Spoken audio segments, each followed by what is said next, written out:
मैं सोच रही थी जिंदगी मुझे एक नई राह दिखा रही है, लेकिन एक अनचाहे मोड़ ने मेरी जिंदगी की दिशा ही बदल दी। मेरे पास अब यू टर्न लेने की भी चॉइस नहीं थी। जिंदगी बचपन से यही करती आई है मेरे साथ, हर एक मोड़ पे एक नया इम्तिहान। आज स्कूल के कपड़ों में ही आ गई काम पे। स्कूल भी जाती है क्या?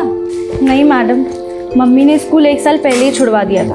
उनके पास पैसे नहीं थे ना फीस भरने के, तो जब भी स्कूल की याद आती है ये पहन लेती हूँ। कितना पढ़ी है तू? 10वीं पास की है, लेकिन हमेशा ही मेड का काम नहीं करूँगी। कोई अच्छी नौकरी मिल गई ना तो छोड़ दूँगी, पहले बता रही हूँ।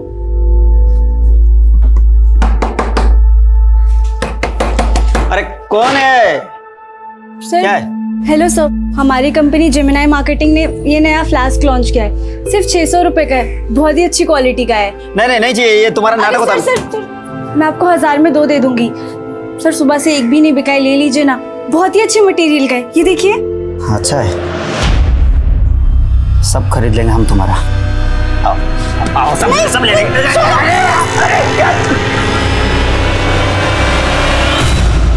अपना पेट पालने के लिए बहुत कुछ सहना पड़ता है इंसान को। मैं भी सहती रही, क्योंकि मैं अपनी माँ को गरीबी के दलदल से निकालना चाहती थी।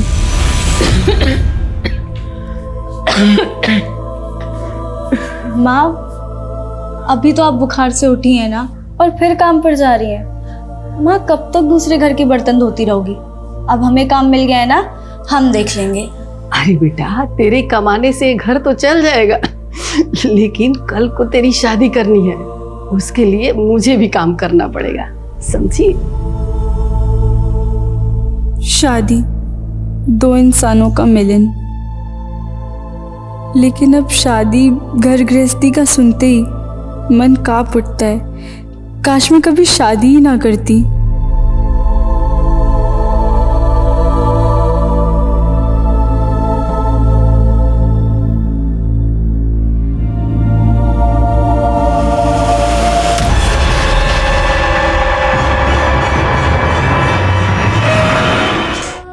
नमस्कार, मैं दिव्यांका त्रिपाठी दहिया क्राइम पेट्रोल सतर्क में आपका स्वागत करती हूँ। जिंदगी में हम अक्सर ऐसे मौकों की तलाश में रहते हैं जो हमें अगले बड़े मकाम पर लेकर जाएं। ये कहानी श्यामा की है, जो छोटी सी उम्र से अपने बुरे हालातों को बदलने के लिए जूझ रही थी।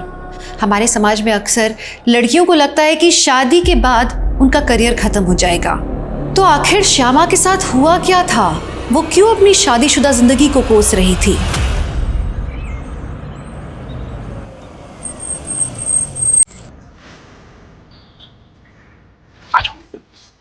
संभल के आओ।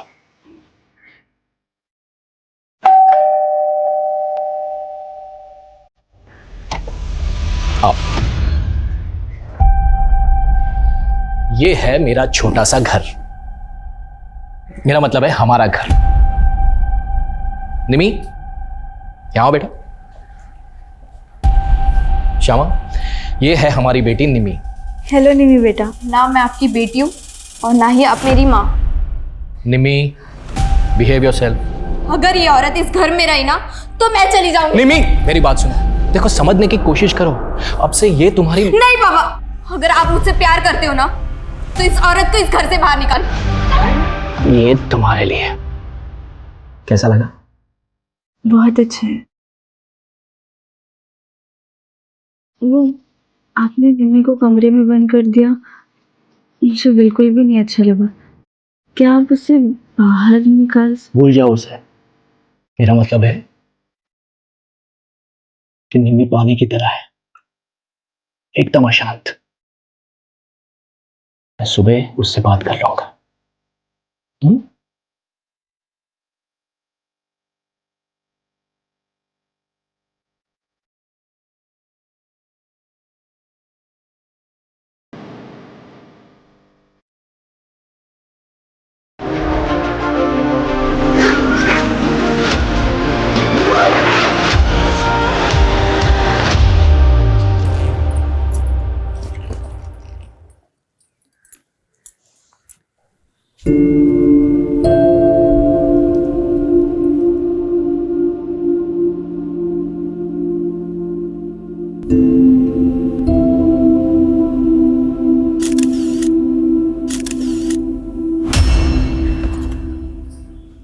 अरे वाह, तुम्हारा कमरा तो कितना प्यारा है। और ये पिक्चर्स कितनी प्यारी लग रही हो तुम। ये क्या, तुम मिस इंडिया बनना चाहती हो? तुम्हें उससे क्या? मुझसे रिश्ता जोड़ने की ना कोशिश भी मत करना, वरना देख लेना। अरे हम दोस्त तो बन सकते हैं ना, और इस दोस्ती की शुरुआत मैं इस तोहफे से करना चाहती हूँ। दफा हो जाओ, चलो जाओ यहाँ से, जाओ।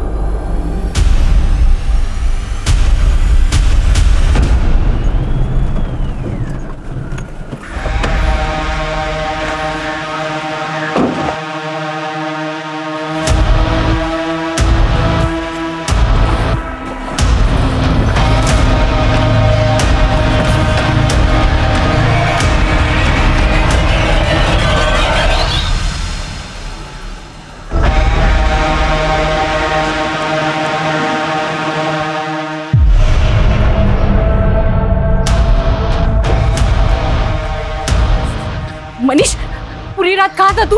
हाँ बोल ना, कुछ बोल क्यों नहीं रहा है? तू शराब पी कर रहा है, क्यों अपनी जिंदगी बर्बाद कर रहा है बेटा तू? देख बेटा, पुरानी बातें भूल जा, नए से अपनी जिंदगी शुरू कर। मैंने ना तेरे लिए एक लड़की देखी, अब तेरी शादी ना। माँ, तेरा दिमाग खराब हो गया क्या? तुझे पता है ना कि मैं पहले से शादीशुदा हूँ, अपनी बीवी से बहुत प्यार करता हूँ। मनीष, मनीष, मनीष, मनीष, खोल दरवाजा, उतारिए अपना भूत, कोई भी नहीं है तेरे, सुन रहा है तू? मनीष! तेरी खुशियों के ठिकाने तो बहुत होंगे, लेकिन मेरी बेचैनी की वजह सिर्फ तुम हो।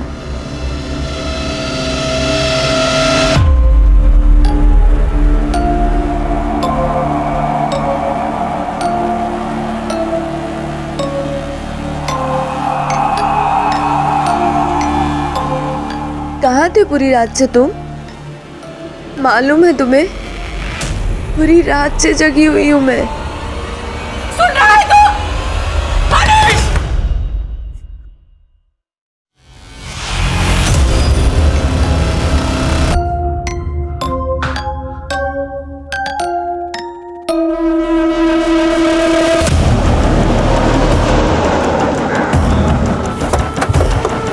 जैन सर, पीछे करो इन्हें, पीछे रखो। सर, एक भिखारी ने इस बैग के बारे में बताया। बॉडी को बाहर निकालो।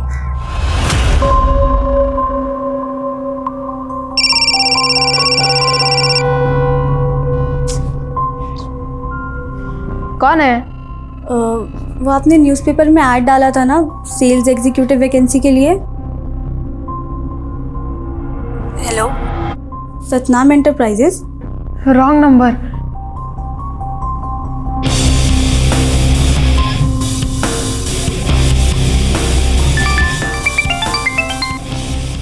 हेलो, नाम क्या है आपका?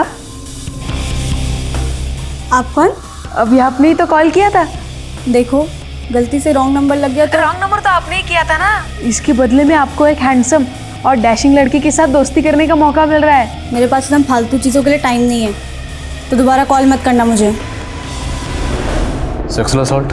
नहीं, रेप के कोई साइंस नहीं है, लेकिन हाँ, लड़की सेक्सुअली एक्टिव थी और इसकी नसबंदी भी कराई गई है। और हैरानी की बात तो यह है कि इस लड़की ने कभी बच्चा भी पैदा नहीं किया है। डॉक्टर, एज क्या रही होगी? तकरीबन 20 से 25 साल। तो इतनी कम उम्र में नसबंदी? हाँ तिवारी, बोलो। सर, जिस लड़की की लाश हमें सूटकेस में मिली, प्रताप नगर के कुछ लोगों ने आइडेंटिफाई किया। उसका नाम श्यामा है और वो प्रताप नगर में ही रहती थी। तो वहीं रुको, हम पहुंच रहे हैं। जय हिंद सर।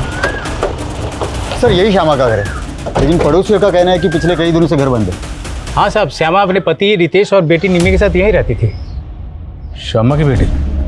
लेकिन हमें तो पता चला कि श्यामा की डिलीवरी नहीं हुई थी कभी। दरअसल निम्मी रितेश की पहली बीवी की बेटी है। तो श्यामा से रितेश ने दूसरी शादी की थी? हाँ साहब, दूसरी शादी। ये रितेश और उसकी बेटी कहाँ अभी? ये तो नहीं मालूम सर। आपने श्यामा को आखिरी बार कब देखा था? करीब 3 दिन पहले, जब निम्मी स्कूल जा रही थी।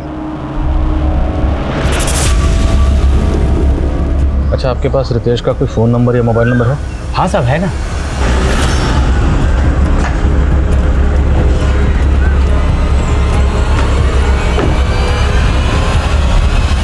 इंस्पेक्टर श्यामा और मेरी बेटी निमी को मैं 1 हफ्ते पहले सही सलामत यहाँ पर छोड़ के गया था।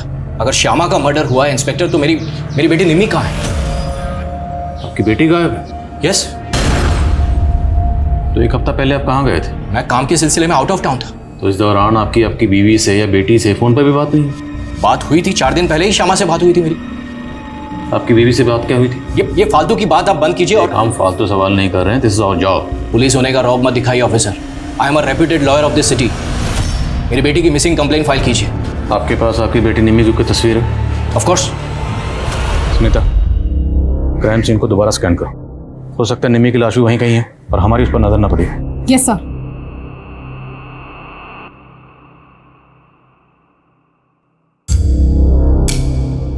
क्या लगता है आपको, किसने किया होगा ये सब?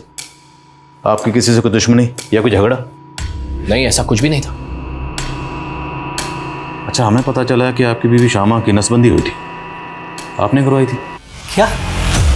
आपको इस बारे में पता ही नहीं है?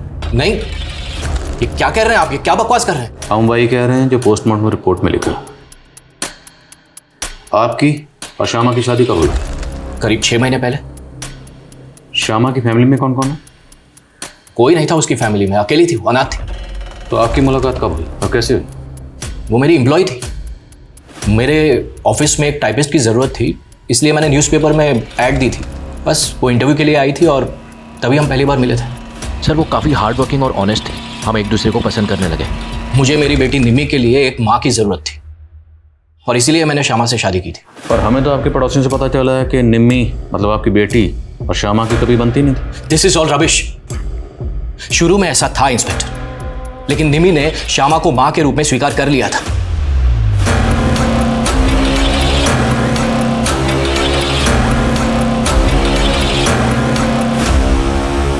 मैम, उस तरफ मुझे पाउच मिला।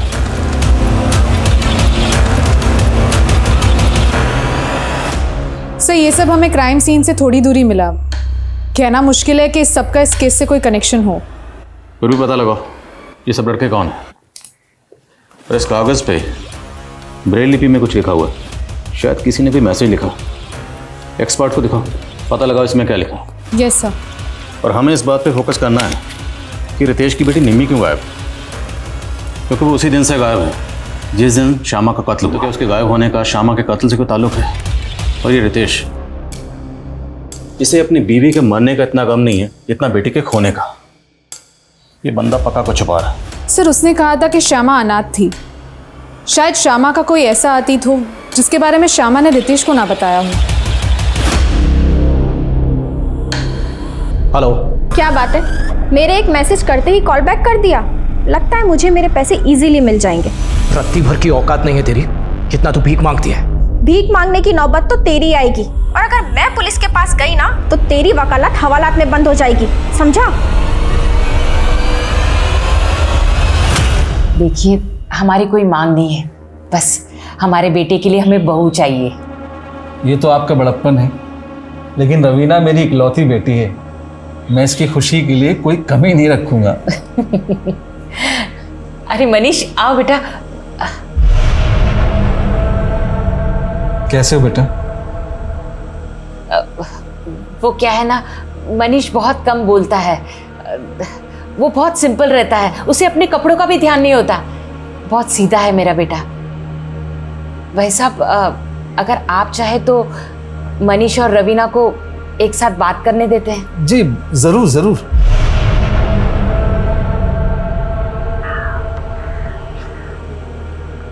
क्या हुआ? आप इधर उधर देख रहे हैं और एकदम चुप चुप से हैं। क्या मैं आपको पसंद नहीं आई?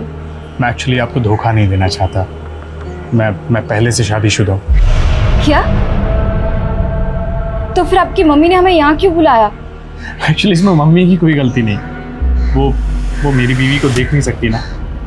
एक्चुअली मेरी बीवी दुनिया वालों के लिए मर चुकी है, लेकिन वो हमेशा मेरे साथ रहती है। वो देखो ना कैसे स्माइल करके देख रही है।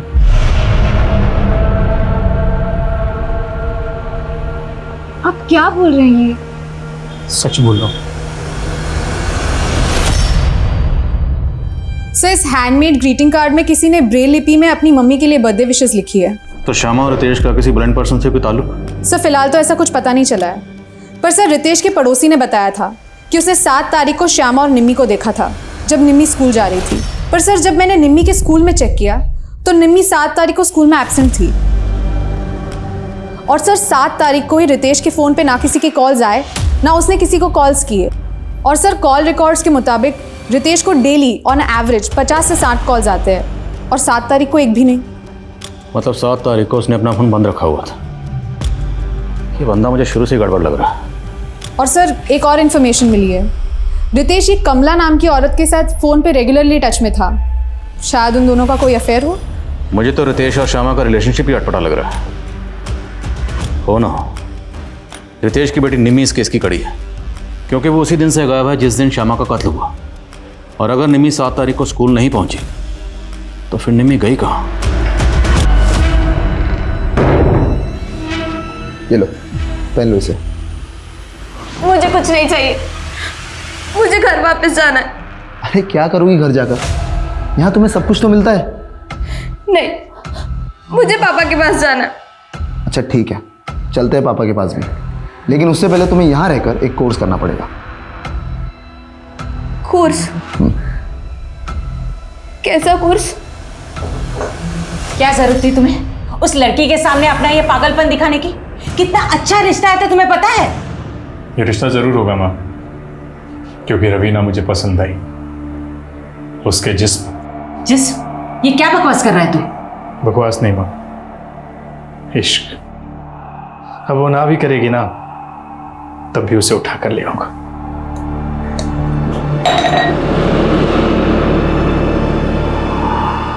वो लड़का मुझे कोई हॉरर फिल्म के हीरो से कम नहीं लग रहा था।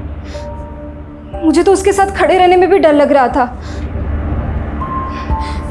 मुझे उसके साथ शादी नहीं करनी। अरे डरने की कोई बात नहीं, उसकी माँ ने बताया कि उसका साइकेट्रिस्ट से इलाज चल रहा है। लेकिन मैंने उससे शादी की तो वो मुझे भी बीमार कर देगा।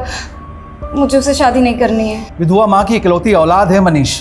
शादी के बाद ना चिक चिक ना बक बक, राज करोगी तुम वहां पर। सर, रितेश से मेरा अफेयर ही नहीं, वो मेरे पति भी हैं। आपका पति? लेकिन रितेश की शादी तो श्यामा से हुई थी। श्यामा से उसकी तीसरी शादी हुई थी। उसकी पहली बीवी की मौत के बाद दूसरी शादी उसकी मुझसे हुई थी। तो आप श्यामा को जानती हैं? नहीं सर, मैं उसे कभी मिली नहीं। लेकिन जब मेरी और रितेश की शादी टूटी तो उसने श्यामा को फंसाया और उससे शादी की। आपकी और रितेश की शादी कब हुई थी? सर 2 साल पहले। मैं रितेश के ऑफिस में काम करती थी। शादी के बाद मेरी ज़िंदगी नर्क बन गई। और तो और सर, उसकी बेटी निम्मी, उसने तो मुझे जान से मारने की कोशिश की थी। जहर मिला के लाइए क्या? बस निम्मी, मैं तेरे और तेरे पापा के लिए अपना सब कुछ छोड़कर आ गई और तू मुझे जरा सी भी इज्जत नहीं देती। तू मुझे मारना चाहती है और मैं तेरी आरती उतारूं? चल। सर, इस हादसे के बाद मैं बहुत डर गई थी।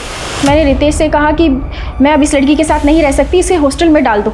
लेकिन रितेश ने मुझे यहाँ छोड़ दिया और खुद दूसरी शादी कर ली। तो आपने उस पर केस क्यों नहीं किया? सर, वो खुद एक लॉयर है। उसने बड़ी चालाकी से हमारे शादीशुदा होने के सारे प्रूफ मिटा दिए। और तो और उसने धमकी तक दी कि मैं ये कभी साबित नहीं कर पाऊंगी कि वो मेरा पति है। अच्छा, हमें पता चला कि श्यामा की नसबंदी करवाई गई थी। क्या रितेश ने आपके साथ भी ऐसा कुछ किया था? नहीं सर, उसने मेरे साथ ऐसा कुछ नहीं किया। सर, ये रितेश तो बहुत ही टेढ़ा निकला। एक बीवी रहते हुए उसने एक और शादी कर ली। और सर, गौर करने वाली बात यह है कि कमला की तरह श्यामा भी उसकी एम्प्लॉय थी। कहीं ऐसा तो नहीं कि निम्मी के हाथों श्यामा का कत्ल हो गया और निम्मी को बचाने के लिए खुद रितेश ने निम्मी को कहीं गायब कर दी?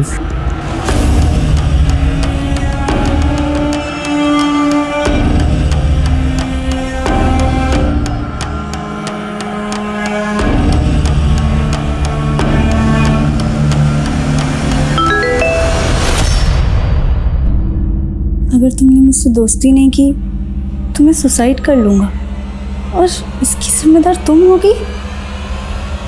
हेलो, ये क्या बकवास कर रहे हो? क्या फालतू मैसेज भेजा है मुझे? इसका मतलब आप हमें मरते हुए नहीं देख सकती? मतलब आपको मेरी परवाह है? मुझे कोई परवाह नहीं है तुम्हारी। ये आखिरी वार्निंग दे रही हूँ, मुझे परेशान करना बंद करो। पर बस एक बार मिल लीजिए मुझसे, सिर्फ एक बार। उसके बाद आप जो कहोगे वैसे ही मैं करूँगा। श्यामा के अतीत से जुड़े ऐसे कई पहलू थे जिससे पुलिस अभी तक अनजान थी। रितेश ने कहा था कि श्यामा अनाथ थी, तो क्या रितेश ने पुलिस से झूठ कहा था? श्यामा की माँ अगर थी तो वो कहाँ थी? रितेश की बेटी निम्मी वो कहाँ गायब थी? और सबसे बड़ी बात कि ऐसा क्या हुआ था श्यामा के साथ कि बच्चा पैदा होने से पहले ही उसकी नसबंदी करवाई गई थी।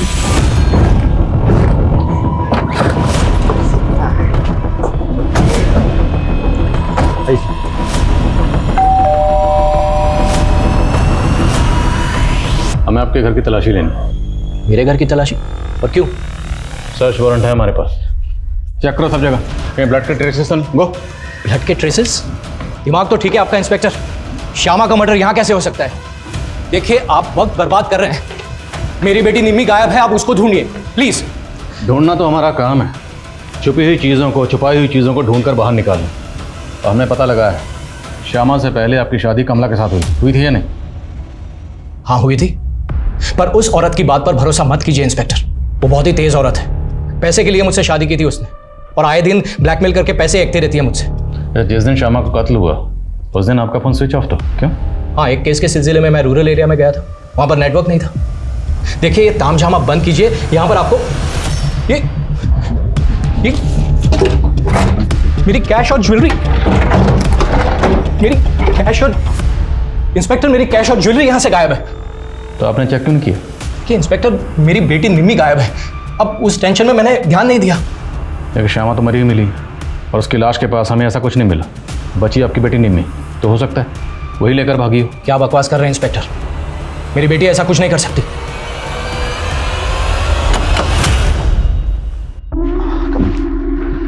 निम्मी आज से ये तुम्हारी टीचर होगी। हाय।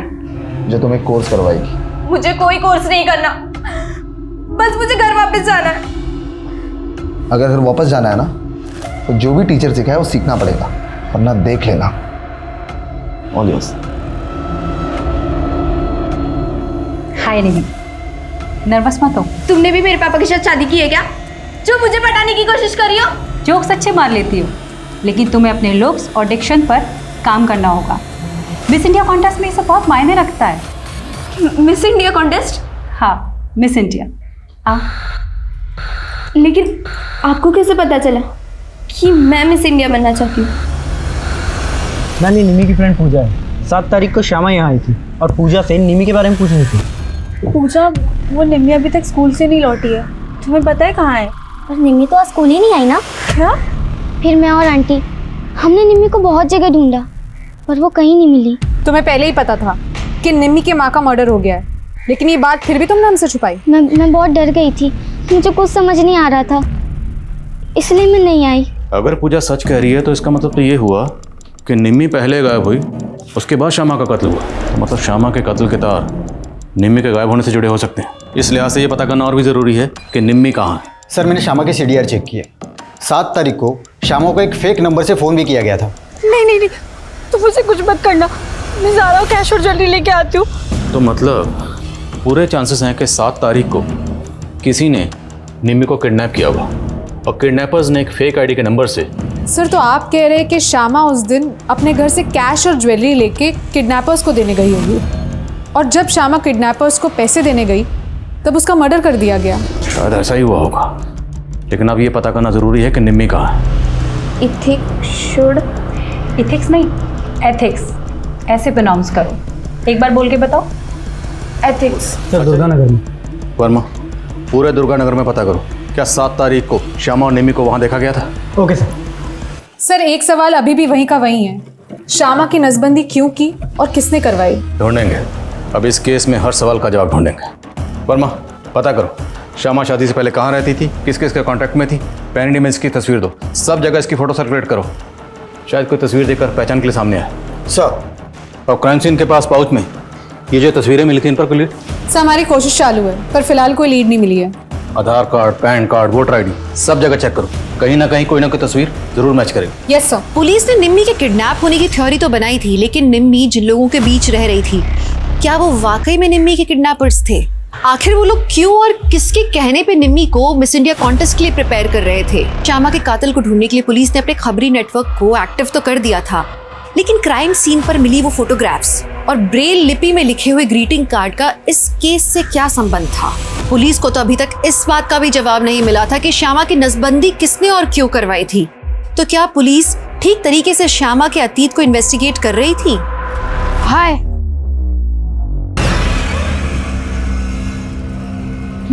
मैं जीत। तुम्हें पता है तुम बिल्कुल वैसी दिखती हो जैसे मैंने इमेजिन किया था। और तुम बहुत ज्यादा चालाक। तुमने मुझे झूठ बोला कि तुम 21 साल के हो। प्यार में उम्र थोड़ी ना देखी जाती है। मैं सच में तुमसे प्यार करने लगा हूँ। देखो तुम बच्चे इसलिए छोड़ दिया, वरना भूला मत कि मैं तुम्हें नौकरी दिलाने वाला हूँ। तुम अपनी बकवास बंद करोगे? तुम इतनी कड़वी क्यों हो? चलो थोड़ा मीठा खा लो।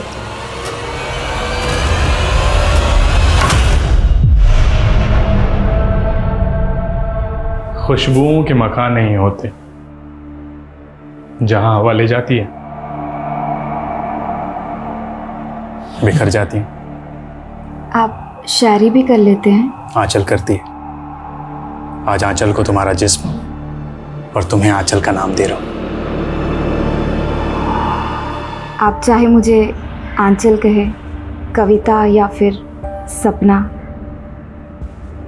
पर मैं हूँ तो आपकी वाइफ रवीना। सर दुर्गानगर में हमारे सभी खबरें एक्टिव हैं, लेकिन सर वहाँ से ऐसी कोई इन्फॉर्मेशन नहीं मिल रही है कि वहाँ पे निम्मी या श्यामा किसी को भी देखा गया हो। और जिस सूटकेस में श्यामा के बॉडी को डंप किया गया था? नहीं सर, काफ़ी रेगुलर ब्रांड का सूटकेस है और ऐसे सूटकेस मार्केट में इजीली अवेलेबल है। ऐसे में ये पता लगाना कि किस पर्टिकुलर शॉप से खरीदा गया सर थोड़ा मुश्किल लग रहा है। सर, क्राइम सीन में मिली इन फोटो में से 2 लड़कों की पहचान हो गई है। एक का नाम है सचिन और दूसरे का नाम है जतिन। मैंने दोनों को थाने बुला लिया है। जी सर, ये फ़ोटो मेरा ही है। अब ये मैं कैसे बता सकता हूँ कि मेरा फ़ोटो किसके पास है? वो क्या है ना सर, मेरा सोशल मीडिया अकाउंट है, क्या पता किसी ने वहाँ से फ़ोटो निकाल ली हो। तुम किसी ऐसे इंसान को जानते हो जो ब्लाइंड हो और जो ऐसे ब्रेलिपी में लिखना जानता हो?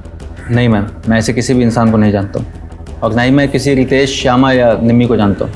इनफैक्ट मैं तो खुद ही परेशान हूँ कि उस पाउच में मेरी ये तस्वीर आई कहाँ से। हेलो, उसने मुझे मारा, बहुत मारा। उसने मेरा रेप भी किया। मैं उसको नहीं छोड़ूंगी। मैं उसको। श्यामा को एक लड़की ने आइडेंटिफाई किया है। कौन लड़की? शालू नाम है उसका। शालू का कहना है कि श्यामा उसके साथ में सेल्स गर्ल का काम करती थी, लेकिन उसका नाम श्यामा नहीं है, शमा है। शमा? गौर से देखिए इस तस्वीर को, क्या वाकई इसका नाम श्यामा नहीं शमा है? हाँ साहब, ये शमा और मैं जेमिनी मार्केट में 1 साल काम करते थे, लेकिन साहब करीब 1.5 साल पहले उसने वो काम छोड़ दिया और फिर मैं शमा से कभी नहीं मिली। इसकी शादी हो चुकी थी। इसके पति का कहना है कि इसका नाम श्यामा था और ये अनाथ थी। नहीं साहब, उसकी माँ भी थी। आपके पास इसका कोई पुराना मोबाइल नंबर है? हाँ साहब, लेकिन उसका फ़ोन काफ़ी टाइम से बंद है। कोई बात नहीं, वो नंबर दीजिए। और ये रहती कहाँ थी? वो हरिनगर में रहती थी।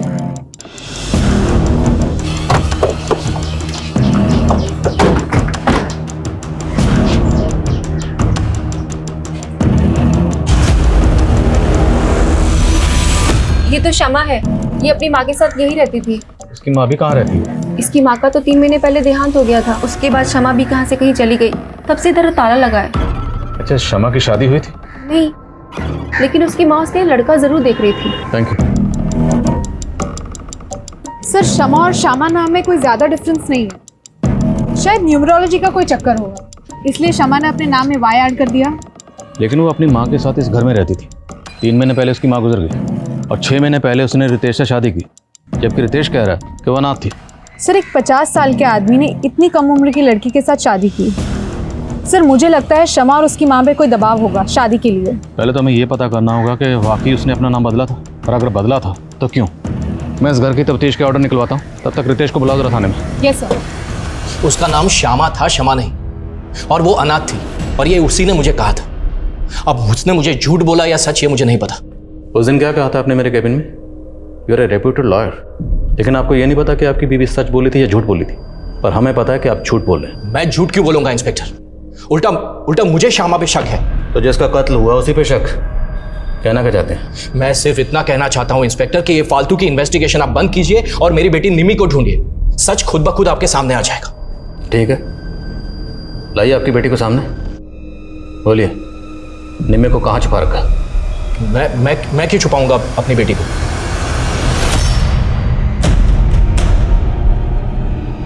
ये देख, लग रही है कोई एंगल से तू ही है।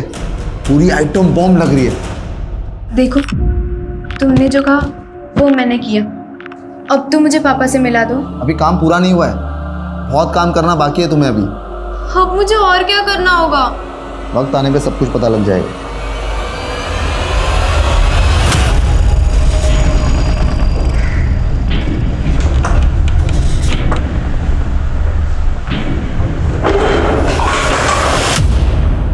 क्या कर रहा है तू? सवाल कम नहीं आया? कौन है तुम लोग और क्या क्या कर रहे हो?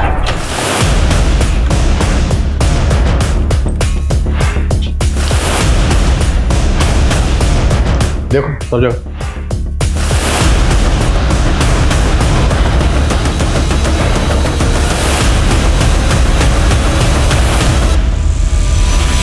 सर, कुछ नहीं मिला। अच्छा, तस्वीर में जो बच्चा है जिसने काला चश्मा पहना हुआ, ये बच्चा कौन है?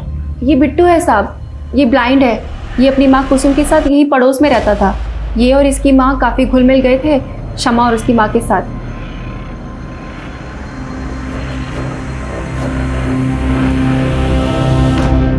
अब ये दोनों कहाँ रहते हैं? पहले तो यही पास में रहते थे, काफ़ी टाइम पहले शिफ्ट कर गए। अच्छा, ये बिट्टू ब्रेल लिपि लिखना जानता था? शायद जानता हो, नुसरतगंज के ब्लाइंड स्कूल में तो जाता था। Thank you. तो हो सकता है जो ग्रीटिंग कार्ड हमें मिला वो इस बिट्टू ने अपनी माँ कुसुम के लिए लिखा हो। जहाँ पे ये दोनों माँ बेटा किराए पर रहते थे, वहाँ के मकान मालिक से पता करो ये दोनों कहाँ के रहने वाले थे। Yes sir. और जिस ब्लाइंड स्कूल में बिट्टू जाता था वहाँ भी पता करो। आई थिंक इन दोनों माँ बेटे का इस केस से कोई ना कोई ताल्लुक ज़रूर है।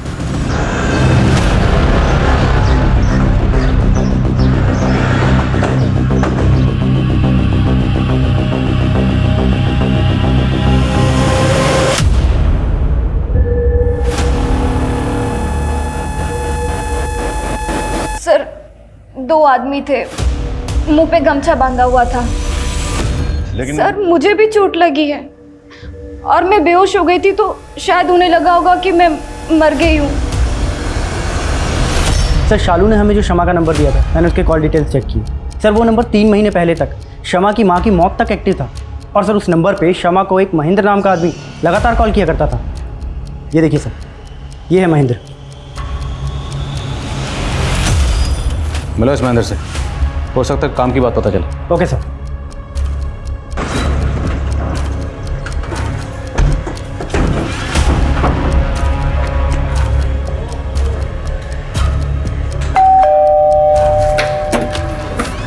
जी, ये नंबर? जी हाँ सर, ये नंबर तो मेरा ही है, लेकिन इसे मेरा बेटा यूज़ करता था। बेटा? जी हाँ। कहाँ है? और सर ऊपर ही है, आप कहें तो बुला देता हूँ। बुलाइए।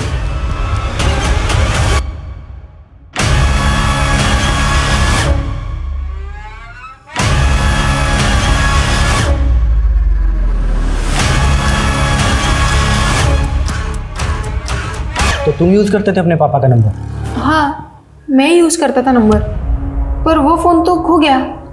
सर, वो फ़ोन इसके पास ही रहता था, सारा दिन उस फ़ोन पे गेम खेलता रहता था, इसलिए वो फ़ोन खोने के बाद मैंने वो नंबर भी एक्टिवेट नहीं करवाया।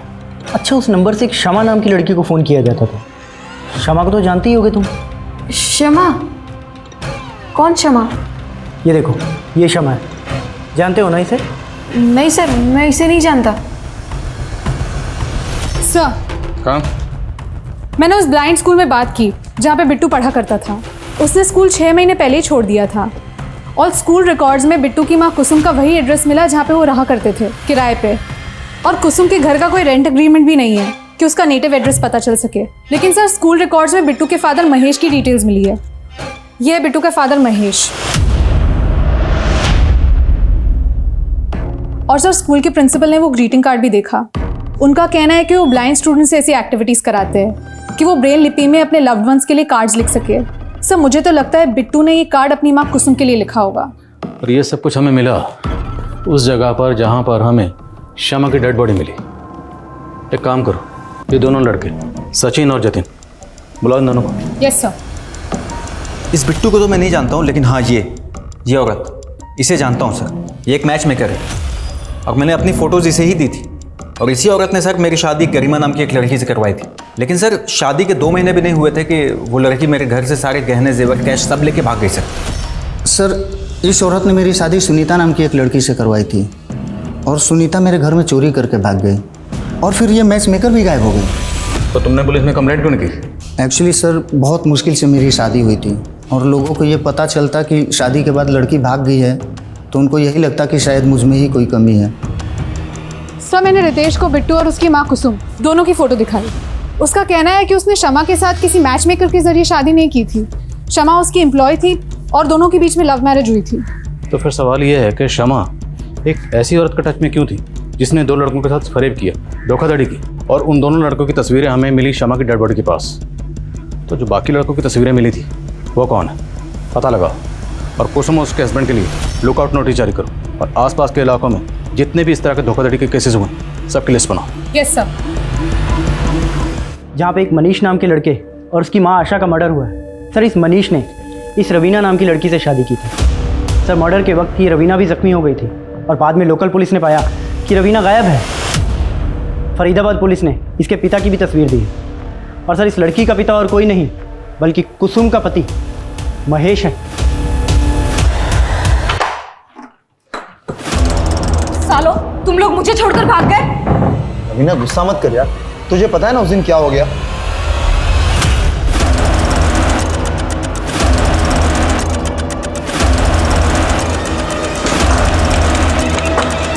रवीना एक काम करो, थोड़े दिनों के लिए तुम अंडरग्राउंड हो जाओ। हाँ दीदी। सर यूपी, राजस्थान और हरियाणा के अलग अलग डिस्ट्रिक्ट में ऐसे 23 केसेस मिले हैं जिनमें 7 अलग अलग लड़कियों ने 50 मर्दों से शादी की और शादी के बाद सब लूट करके भाग गई। लेकिन सर इनमें से एक भी केस में अभी तक मर्डर नहीं हुआ है। इसकी क्या वजह होगी? और रितेश की बेटी निमी, उसके गायब होने की क्या कहानी? निमी कहाँ गायब है?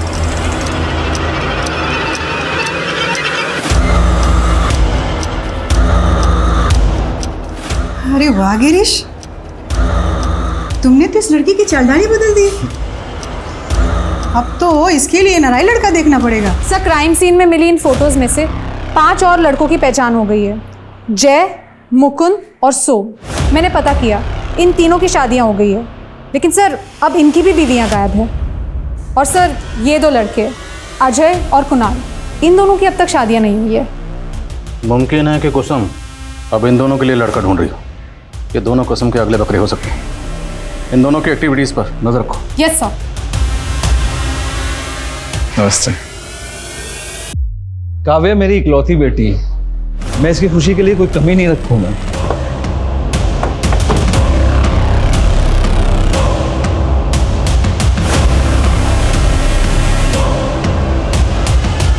और मैच मेकर, तू ऐसा क्या करती थी? ये लड़कियां तेरे कहने पर किसी भी लड़के से शादी करने को तैयार हो जाती थी। मजबूरी और लालच सब करवा देती है सर। जो लड़कियों को पैसे चाहिए थे वो खुद हमारे पास आती थी और जो लड़कियां मजबूर होती थी उन्हें हम पैसे का लालच देकर झांसे में लेकर उन्हें फंसा लेते थे। ये शमा और श्यामा, ये भी तेरे गिरोह में थी? हाँ सर, उसकी माँ को कैंसर था, उसे अपनी माँ के इलाज के लिए पैसे चाहिए थे। हमने उसे भी पैसे का झांसा दिया। तुझे डरने की कोई ज़रूरत नहीं है, कोई रिस्क नहीं है इसमें। और फिर तुझे अपनी माँ के इलाज के लिए पैसे चाहिए ना, तो तू मेरे साथ काम कर, मैं तेरी माँ के इलाज का सारा खर्च उठा लूँगी। जिन लड़कों की शादियाँ नहीं होती थी वो खुद हमारे यहाँ आते थे सर। पर रितेश जैसे लड़कों की पहले हम रेकी करते, बाद में पता चला कि वो पहले से ही शादीशुदा था, 2 शादी कर रखी थी उसने। फिर हमने शम्मा को उसके ऑफिस भेजा जॉब लेने के बहाने ताकि वो रितेश को फंसा सके। शम्मा की नसबंदी किसने करवाई थी और क्यों? सर शादी के कुछ दिन पहले ही हम लड़कियों की नसबंदी करवा देते थे ताकि उन्हें बच्चा ना हो और उसे अपने परिवार से जुड़ाव ना हो। लेकिन हम शादी के तुरंत बाद लूट नहीं करते थे सर। पहले हम लड़कों के फाइनेंशियल स्टेटस को देखते थे, उनकी प्रॉपर्टी, उनके पैसे, उनके गहने, वो सारी इन्फॉर्मेशन निकालती थी, फिर हम प्लानिंग करके लूटते थे। लेकिन शादी के 3 महीने बाद ही शम्मा की माँ गुजर गई और उसने हमें धोखा दे दिया। फोन की बंद करो। अरे बताना, चुप क्यों खड़ी है? रितेश के घर को लूटना कब है? अब मैं कोई गलत काम नहीं करूँगी और आज के बाद मुझे परेशान किया ना तो सीधा अंदर करवा दूँगी। हमने उसके ऊपर इतने पैसे खर्चे किए, समय लगाए, और वो हमारे साथ। रितेश की बेटी निम्मी को क्यों उठाया था? तो और क्या करते सर, शम्मा को ब्लैकमेल करके रितेश का पैसा निकलवाना था, इसलिए निम्मी को उठाया था। हेलो, बहुत चालाक बन रही थी ना तुम। हमने रितेश की बेटी निम्मी को उठा लिया है। अगर तू चाहती है कि हम निम्मी को वापस कर दें तो उसके लिए तुम्हें रितेश के सारे रुपये, पैसे, गहने हमें ला के देने होंगे, नहीं तो निम्मी बेमौत मारी जाएगी। नहीं नहीं नहीं, तुम मुझसे कुछ मत करना, मैं सारा कैश और ज्वेलरी लेके आती हूँ।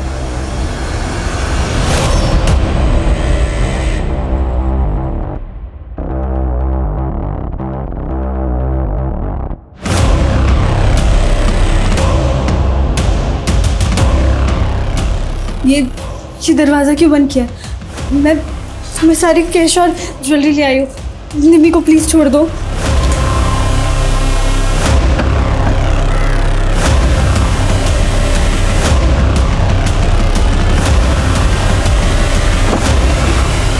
पता नहीं मेरा पाउच वहाँ कैसे गिर गया, वरना क्या पकड़ी नहीं जाती? निम्मी कहाँ है? ठीक है बच्चे, हाँ हाँ।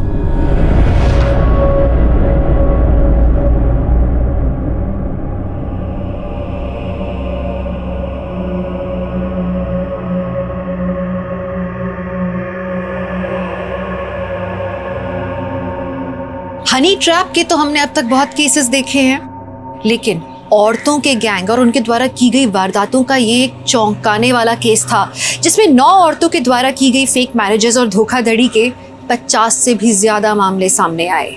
अंदेशा लगाया गया है कि इसके आंकड़े 100 से भी ज्यादा हो सकते हैं और इस गैंग से जुड़ी हुई कई महिलाओं की आज भी तलाश है। लेकिन श्यामा उर्फ शमा इस गैंग की एक मजबूर लड़की थी जो कि गुनाह के रास्ते पर निकल तो पड़ी थी, लेकिन जब उसने वापस लौटने का सोचा तो उसे अपनी जान गंवानी पड़ी। गुनाह का रास्ता शुरू में भले ही कितना भी सरल लगे, लेकिन उस पर बढ़ाए हुए एक एक कदम की आगे चल के बहुत भारी कीमत चुकानी पड़ती है। अपराध जितना जघन्य होगा उसे सुलझाने में उतना ही वक्त लगता है। एक सर्वे के अनुसार 25% क्राइम केस 2 महीने के अंदर सॉल्व हो जाते हैं। बाकी के 75% क्राइम केस या तो क्लोज हो जाते हैं या तो ठंडे बस्ते में चले जाते हैं। ऐसे क्राइम में क्रिमिनल बहुत चालाक होते हैं और क्राइम करने से पहले ही बचने के रास्ते तैयार रखते हैं। लेकिन विक्टिम का क्या, उनके परिवार वालों का क्या? उनके हजारों सवाल मरने वाले के साथ ही चले जाते हैं। नमस्कार, मैं सोनाली कुलकर्णी, आपके सामने क्राइम पेट्रोल सतर्क का। हर बार जब कोई नया सुराग मिलता, पुलिस उस एंगल से केस की जांच करती, पर इसके बावजूद भी पुलिस असली गुनहगार तक नहीं पहुंच पाई थी और हर बार एक डेड एंड पर जाकर खड़ी हो जाती थी। आखिरकार पुलिस को ये केस बंद करना पड़ा। तो क्या थी इस केस की सच्चाई? और वो दूसरी हत्या जो हमने अभी देखी, वो लड़की कौन थी? उसका और उसकी हत्या का इस केस से क्या कनेक्शन था? चलिए इसकी शुरुआत करते हैं वहां से जहां से ये सब कुछ शुरू हुआ। इतना आसान नहीं है कार्तिक, एक बार जुर्म साबित हो जाए तो सजा होना पक्का है। पर पापा, अगर वो खुद ही मान ले कि उन्हें साइन को फौज किया है तो सजा कम तो हो सकती है ना? मुश्किल है।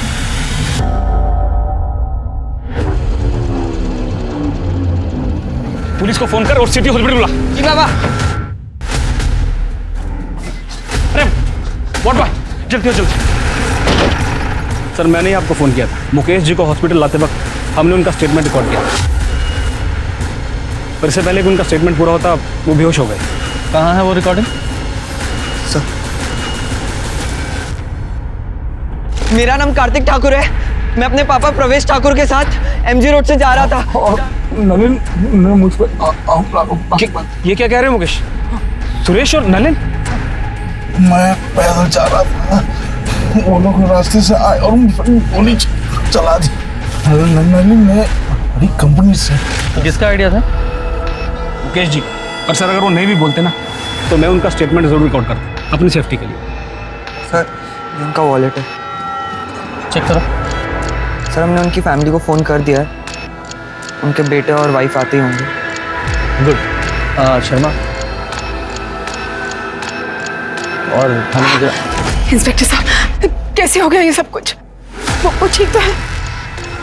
आप शांत हो जी, जरा मेरे साथ आइए।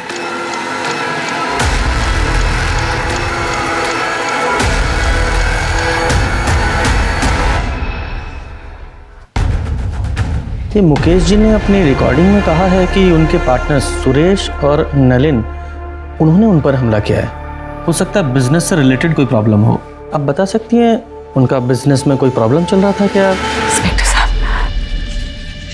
इन्होंने अपने बिजनेस के बारे में कभी मुझसे कुछ डिस्कस ही नहीं किया, और सच कहूँ तो मैंने भी कभी उनसे पूछा नहीं। लेकिन ये सुरेश और नलिन, इनके साथ तो इनकी अच्छी पट्टी थी। जहाँ तक मैं जानती हूँ कोई प्रॉब्लम नहीं थी। कैसे कर सकते हो सर? डॉक्टर साहब अब कैसे है वो? हम पूरी कोशिश कर रहे हैं। प्लीज सर, एक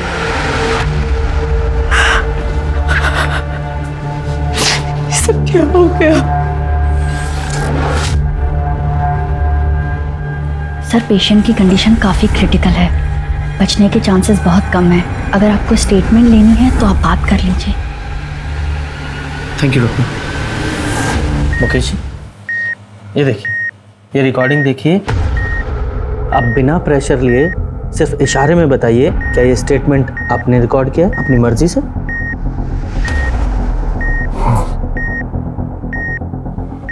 मतलब आपके पार्टनर्स सुरेश और नलिन, उन्होंने आप पर गोली चलाई? हाँ, मेरे पार्टनर ने गोली मारी और उन्हें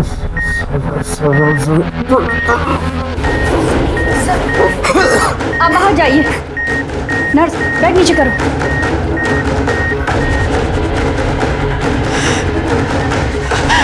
इंस्पेक्टर साहब क्या हो रहा है? हाउस कैसे? देखिए, आप टेंशन मत लीजिए, ट्रीटमेंट चल रहा है, वो ठीक हो जाएगा। हाँ?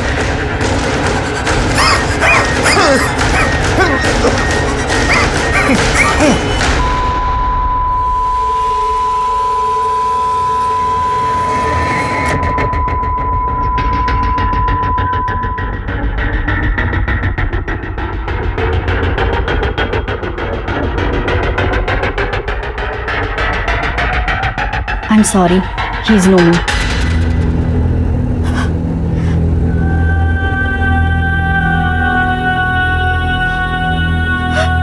शर्मा, ये बॉडी का पोस्टमार्टम कराओ और सुरेश और नलिन दोनों को अरेस्ट करो तुरंत।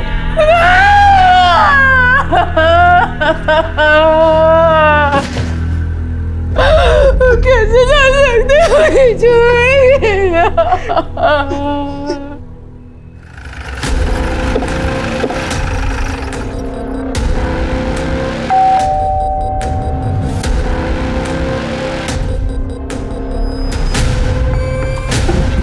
इतनी रात को कौन आया?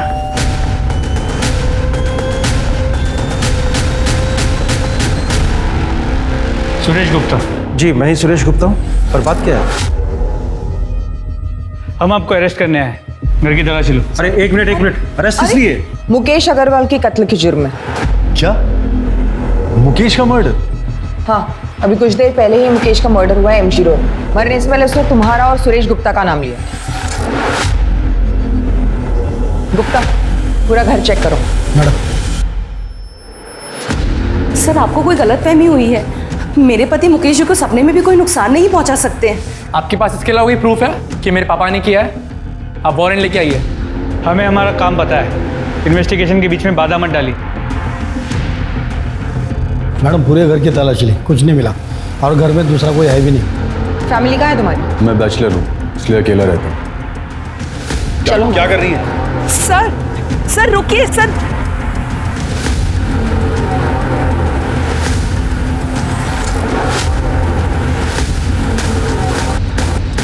मुकेश का खून तूने किया ना? बोल बोल। मैंने बताया ना, मैंने किसी का खून नहीं किया। आवाज कम कर, झूठ बोल रहा है तू। वीडियो देखा ना तूने? मरता हुआ आदमी झूठ बोलता है क्या? हाँ? लेकिन सर ये कैसे पॉसिबल है? कल रात को मैं अपने बीवी बच्चों के साथ बर्थडे पार्टी में था। मेरे कजन के बेटे की बर्थडे पार्टी थी रेस्टोरेंट में। हमारे अलावा वहां 30 लोग और भी शामिल थे। आप चाहे तो उन सबसे पूछ सकते हैं। मैंने कहा ना मैं वहां नहीं था। आवाज नीची करके बात कर। अरे मैडम, मैं कल शाम 8 बजे से सुपर स्पेशलिटी हॉस्पिटल में था। मेरे पापा को हार्ट अटैक हुआ है। मैं रात में 1 बजे निकला हूं वहां से और सीधा अपने घर आया हूं। मैंने अपने क्रेडिट कार्ड से हॉस्पिटल की पेमेंट की है, आप चाहें तो चेक कर सकते हैं। मुकेश ने कहा था कि कंपनी का 10 लाख रुपया तूने हड़पा है, उसका क्या? पैसे हड़पने का तो सवाल ही नहीं होता सर। पैसे मैंने नहीं बल्कि मुकेश ने लिए थे, वो भी पूरे 10 लाख रुपए, अपने दूसरे बिजनेस को बचाने के लिए। उसने कहा था कि वो 6 महीने में सारे पैसे लौटा देगा। इनफैक्ट उसने पोस्ट डेटेड चेक भी दिए थे और ये सारे पॉइंट उसने स्टैम्प पेपर में मेंशन किए थे। और तूने ऐसा क्या किया था मुकेश के साथ जो इससे भी बुरा था? सर मैंने कुछ नहीं किया है, इस बात की मैं कसम खा सकता हूँ। हम तीनों पिछले 15 साल से पार्टनर्स हैं और हमारे बीच में कभी झगड़ा तक नहीं हुआ है। इनफैक्ट हम तीनों तो हर सुख दुख में एक दूसरे के साथ कंधे से कंधा मिलाकर खड़े रहे हैं। ये एलीट बिल्डर हम पे दबाव बना रहे हैं कि ये कंपनी हम उन्हें सेल कर दें, तो तुम लोग अपने अपने शेयर निकाल लो। मुकेश हम पार्टनर्स हैं, हम इकट्ठा मिलकर फाइट करेंगे। हाँ मुकेश, हमें कोई नहीं तोड़ सकता। जब तुम लोगों में इतना ही भाईचारा था तो मुकेश ने तुम दोनों पे इल्जाम क्यों लगाया? सर वो मुझे नहीं पता, हो सकता है कि किसी के दबाव में आकर उसने ये बात कही है। किसके दबाव में? वो मुझे नहीं पता सर, लेकिन सबसे बड़ा प्रूफ ये है कि उस दिन हम दोनों एमजी रोड पर थे ही नहीं। सर सुरेश के बयान को वेरीफाई किया, वो सच कह रहा है। उस रात सच में वो बर्थडे पार्टी के लिए रेस्टोरेंट में गया हुआ था और रेस्टोरेंट के सीसीटीवी कैमरा में वो साफ नजर आ रहा है। रात के 1 बजे वो वहां से अपनी बीवी और बच्चे के साथ निकला था, तो सर चांस ही नहीं है कि रात 12 बजे वो एमजी रोड पे हो। सर परवेश और कार्तिक को लगभग 12 बजे के आस और उस वक्त नलिन सुपर स्पेशलिटी हॉस्पिटल में था, जहां पर उसने अपना क्रेडिट कार्ड यूज किया था बिल पे करने के लिए। हमने हॉस्पिटल और बैंक दोनों से वेरीफाई किया, इसलिए ये पॉसिबल ही नहीं है कि वो एमजी रोड गया। सर एक चांस ये है कि किसी कॉन्ट्रैक्ट किलर को यूज किया। हाँ, लेकिन मुकेश ने अपने बयान में साफ साफ सुरेश और नलिन का नाम लिया है कि उन दोनों ने उस पर गोली चलाई है, किसी और ने नहीं, और दोनों के पास बाइक भी है। लेकिन अभी तुम दोनों ने कंफर्म किया कि वो दोनों वहां थे ही नहीं। सर हो सकता है ये मुकेश झूठ बोल रहा हो। हाँ, लेकिन एक मरता हुआ आदमी झूठ क्यों बोलेगा? एक काम करो, ये परवेश और कार्तिक, इन दोनों की डिटेल्स निकालो और ये मुकेश की फैमिली के बारे में पता करो। आपस में इनमें कोई प्रॉब्लम चल रही थी क्या? मुकेश के पेरेंट्स तो 10 साल पहले ही गुजर गए थे और मुकेश अपने पेरेंट्स के इकलौते थे। कल रात तुम कहाँ थे? सर मैं अपने कमरे में मूवी देख रहा था और फिर राहुल, राहुल, तेरे पापा को गोली लग गई है। क्या? हाँ, हॉस्पिटल से फोन आया, चल जल्दी से। मैं तो बस किचन का काम खत्म करके सोने ही जा रही थी, अचानक कार्तिक का फोन आया कि हॉस्पिटल आ जाओ। मेरी तो कुछ समझ में ही नहीं आया। मुकेश तो डिनर करके बाहर वॉक करने गए थे। सुरेश और नलिन को कैसे पता चला कि मुकेश रात को डिनर के बाद बाहर वॉक करने जाने वाले? तो आपको भी लगता है कि सुरेश और नलिन ने मुकेश को मारा है? आपको नहीं लगता इंस्पेक्टर? I mean, मुकेश ने अगर कहा है तो सच ही कहा होगा ना, वो झूठ क्यों बोलेंगे?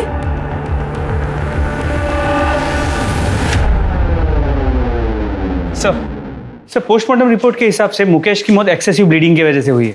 सर करीब 10 फीट की दूरी से मुकेश के कंधे पे गोली चलाई गई। गोली की ट्रेजेक्टरी नीचे से ऊपर की तरफ है। सर हमने सुरेश और नलिन की स्टोरी वेरीफाई की और दोनों के कॉल रिकॉर्ड्स भी चेक किए। कॉल रिकॉर्ड्स में किसी हिस्ट्री शीटर या कॉन्ट्रैक्ट किलर का कनेक्शन नहीं निकला। सर शूटिंग का कोई आई विटनेस भी नहीं है और ना ही कोई सीसीटीवी कैमरा उस एरिया में है।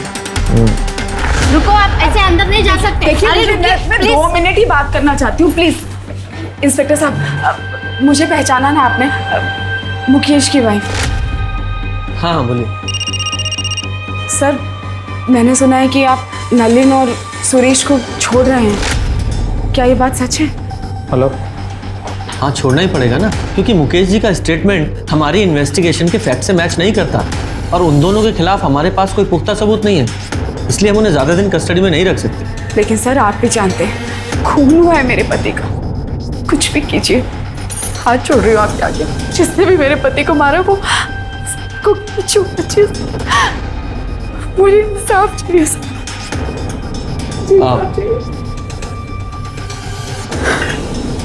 आप बिल्कुल चिंता मत कीजिए, जैसे ही कोई प्रोग्रेस होगी हम आपको इन्फॉर्म करेंगे। Thank you. सर इस परवेश के बारे में एक इंपॉर्टेंट इन्फॉर्मेशन मिली। ये परवेश ट्रिनिटी बिल्डर्स का मेन लॉयर हुआ करता था 1 साल पहले तक, लेकिन किसी बात को लेकर मुकेश ने उसे कंपनी से निकाल दिया। पर ये बात इस परवेश ने हमसे क्यों छुपाई कि वो मुकेश अग्रवाल को जानता था?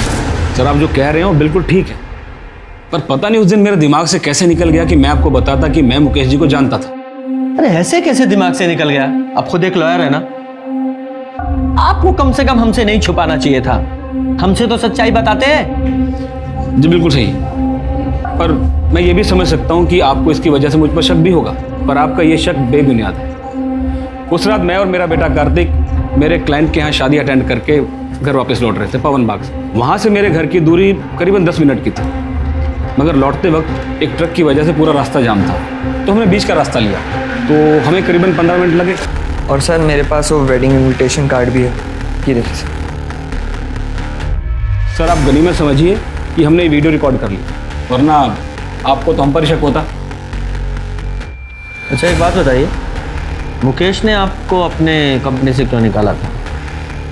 एक्चुअली सर एक डिस्प्यूटेड लैंड था जिस पर 5-6 अलग अलग पार्टीज का हक। मुकेश जी चाहते थे कि मैं इलीगली वो ज़मीन उनके नाम पर करवा दूँ। अरे वो 5-6 लोग हैं, लोअर मिडिल क्लास, उन्हें डरा धमका के भगा दूंगा मैं। वो अपना क्लेम वापस कर लेंगे, तो मैंने उसे तैयार करो। नहीं मुकेश, ये सब इलीगल है, नहीं करूँगा। तो आज के बाद तुम्हारी जरूरत भी नहीं है मुझे, तुम जा सकते हो। सर मुकेश जी ने अपने छोटे से लालच की वजह से 10 साल पुराना रिश्ता 1 मिनट में तोड़ दिया, तो मैंने भी कंपनी छोड़ दी और कभी पलट कर नहीं देखा। सर अगर मुझे ही बदला लेना होता तो मैं इतना लंबा इंतजार क्यों कर, बताइए आप। सर परवेश ने जो कहानी बताई थी वो करेक्ट है। वो लोग उस रात सच में शादी में गए हुए, शादी के वीडियो फुटेज में वो लोग साफ नजर आ रहे हैं। और सर उस रात हाईवे पे सच में ट्रैफिक जैम था जैसे परवेश ने बताया था, इसीलिए उन्होंने अंदर का रास्ता लिया। सर हमने सुरेश और नलिन की स्टोरी वेरीफाई की, सब सच बोल रहे। 6 महीने की इन्वेस्टिगेशन और सभी संदिग्धों पर नजर रखने के बाद भी जब पुलिस के हाथ कुछ नहीं लगा तो पुलिस ने इस केस को बंद कर दिया। पर नियति को कुछ और ही मंजूर था। मुकेश की केस फाइल बंद करने के 6 महीने बाद, यानी कि मुकेश के मर्डर के 1 साल बाद कुछ ऐसा हुआ जिसने ठंडे बस्ते में पड़े मुकेश मर्डर की केस को रीओपन करा दिया।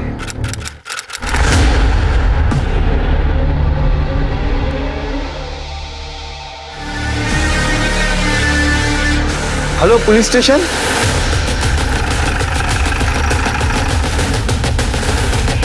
पूजा चेक करो सर। इन एविडेंस बैग में डालो।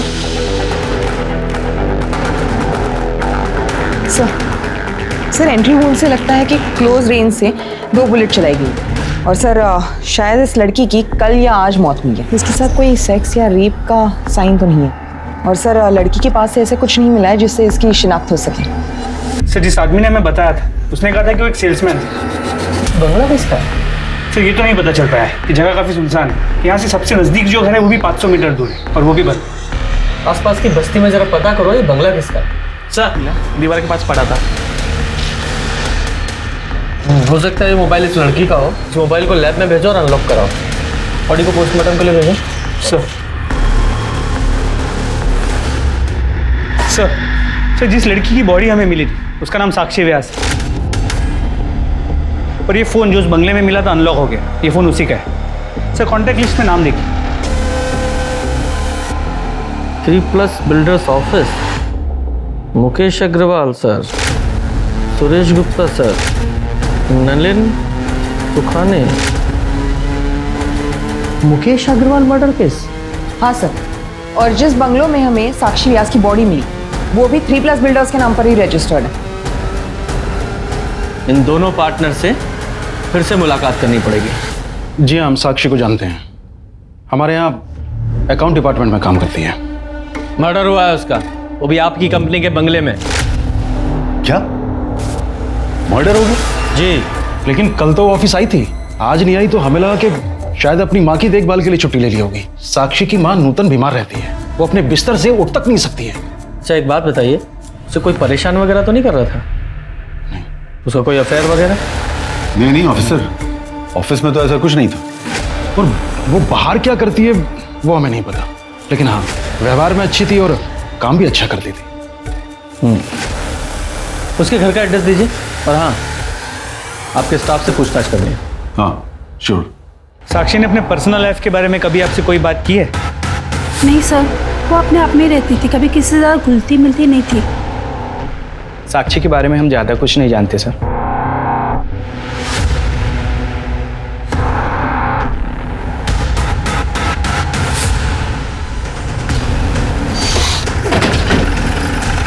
सही है ना?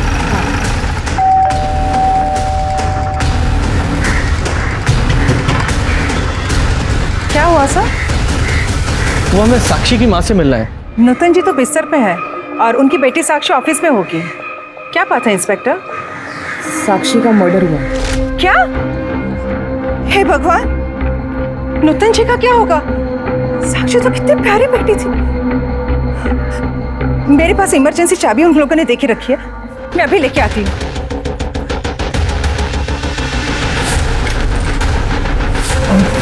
सर ऊपर प्लीज।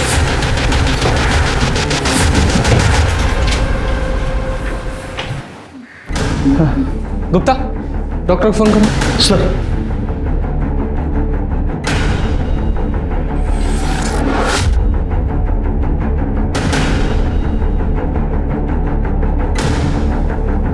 पूजा, जरा आस पड़ोस में साक्षी के बारे में पता करो। सब आप आइए। हाँ जी, आप ठीक है? पानी पियेंगे?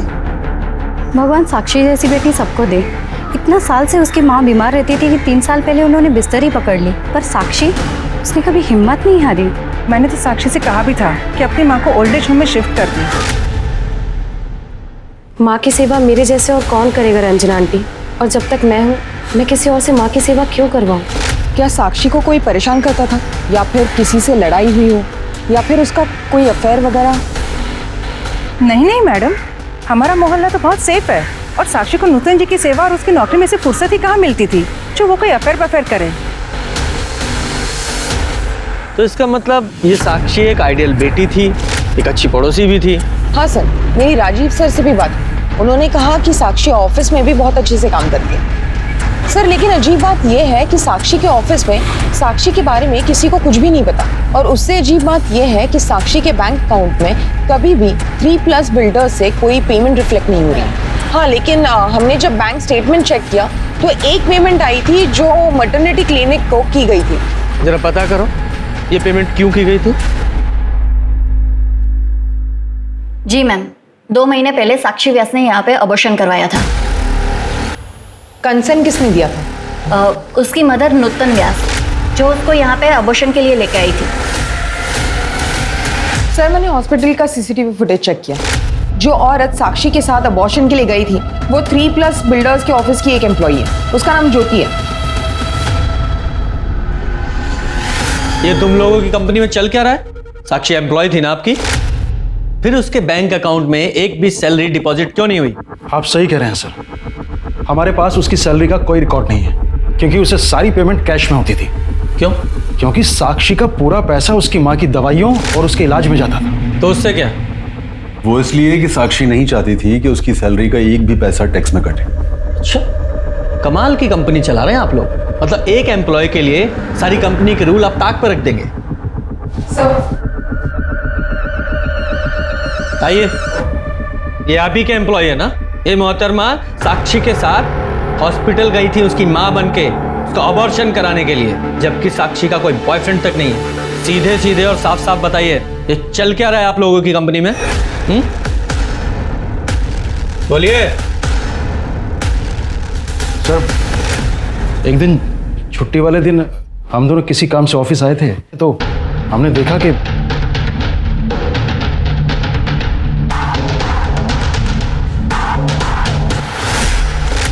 मुकेश ने हमें बताया था कि उसका साक्षी के साथ अफेयर है।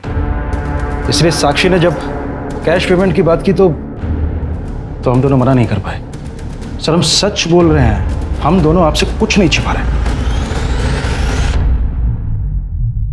ये मुकेश मर्डर केस की इन्वेस्टिगेशन के दौरान ये एंगल तब सामने नहीं आया था। सर, साक्षी की पोस्टमार्टम रिपोर्ट के हिसाब से उसकी मौत 4 मार्च को 4 से 6 बजे के बीच हुई और सर 2 बुलेट्स फायर की गए जिसकी वजह से उसके इंटरनल ऑर्गन डैमेज हुए और उसकी मौत हो गई। और सर बैलिस्टिक रिपोर्ट के हिसाब से जिस गन से साक्षी को मारा गया था उसी गन का इस्तेमाल हुआ था मुकेश को मारने के लिए भी। मतलब साफ है कि साक्षी और मुकेश मर्डर केस आपस में कनेक्टेड हैं। हमारे पास जितने भी एविडेंस है मुकेश मर्डर केस के वो सारे इकट्ठा करो। हम मुकेश मर्डर केस को रीओपन करने के लिए कोर्ट में एप्लीकेशन दे रहे हैं। सर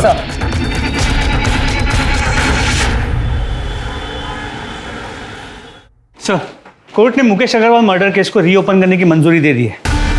वेरी गुड, शुरू से शुरू करते हैं। सबसे पहले मुकेश अग्रवाल के घर चलते हैं।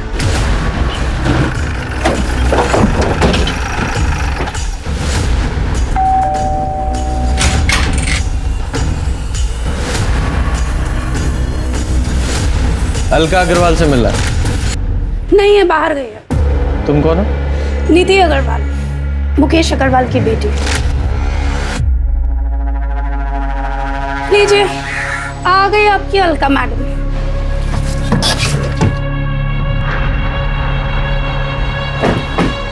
आइए, आप ही का इंतजार था। देखिए ना आपसे मिलने कौन आया। क्या पता भगवान की इच्छा रही तो आज आपको साथ में ले जाओ। नीति, अपने कमरे में जाओ। हाँ, वैसे भी तुम्हारी शक्ल देखने से तो अच्छा है कि मैं अपने रूम में ही बैठूं।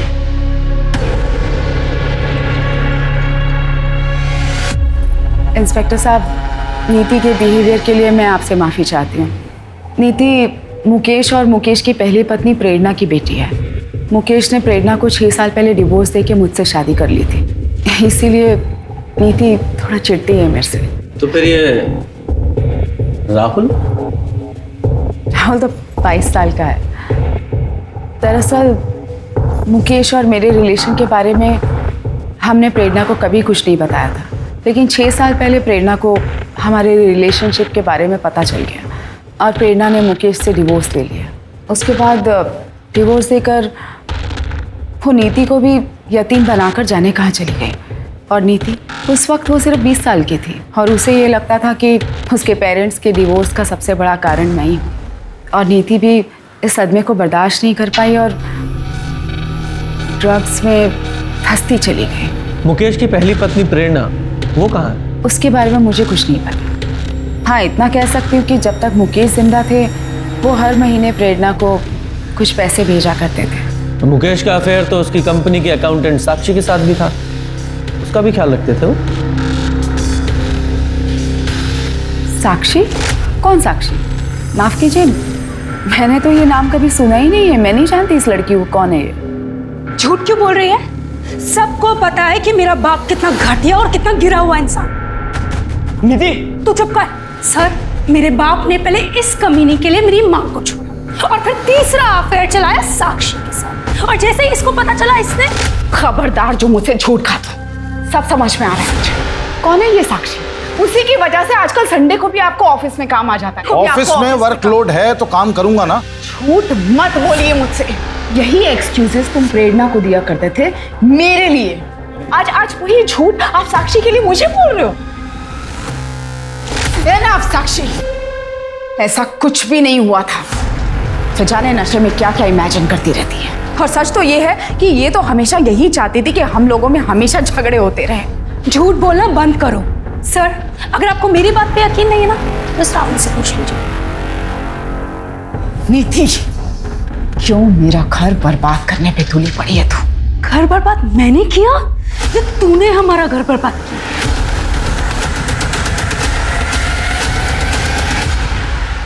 सर, मानना पड़ेगा, बड़ी अजीब फैमिली है।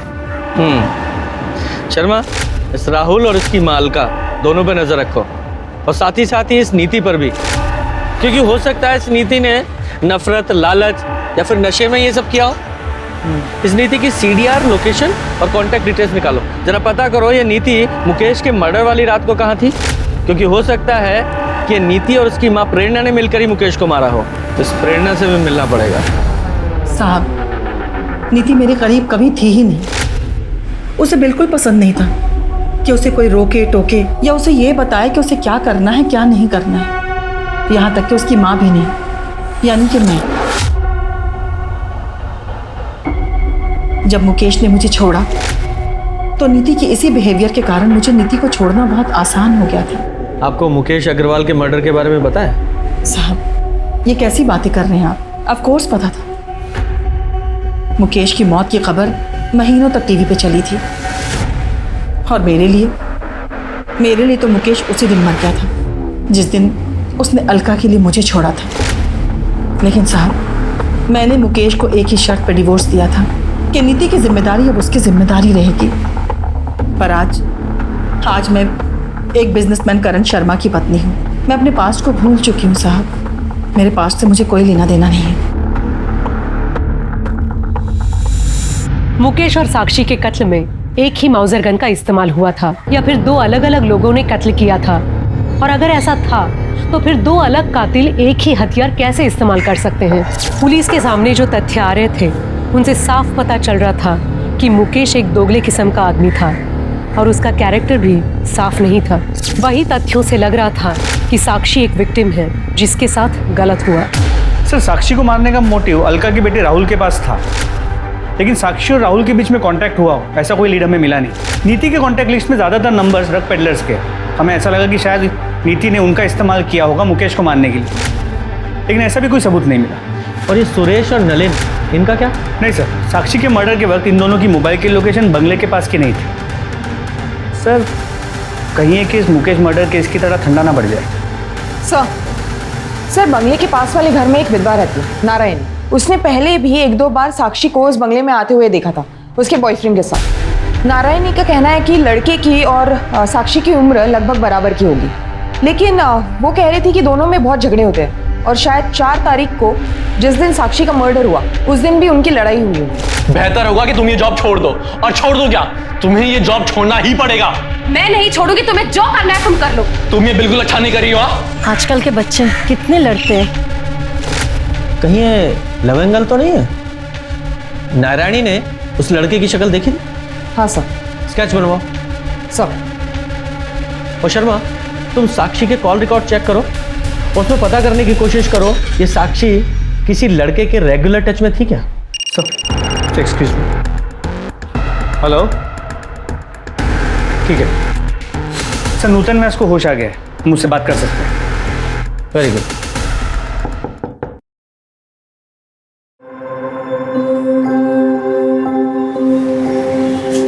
नमस्ते सर, आप लोग? साक्षी कहाँ है? साक्षी ने हमें यहाँ भेजा है। उसने कहा है कि आप घर चलिए, मैं आती हूँ, तब तक आपसे बातें करते हैं। साक्षी के बारे में कुछ बताइए ना। साक्षी तो लगता ही नहीं मेरी बेटी है। उसने माँ की तरह मेरा ख्याल रखा।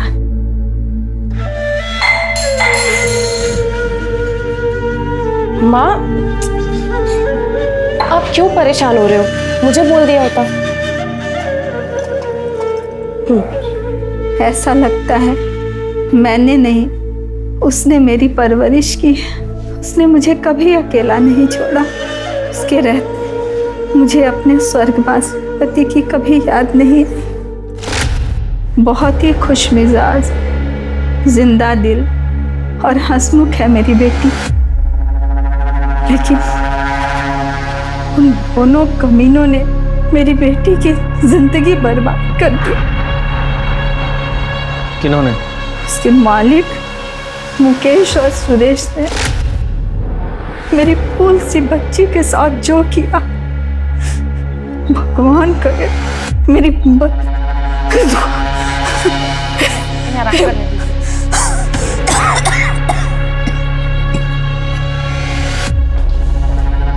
शर्मा, इस सुरेश को अरेस्ट करने की तैयारी करो।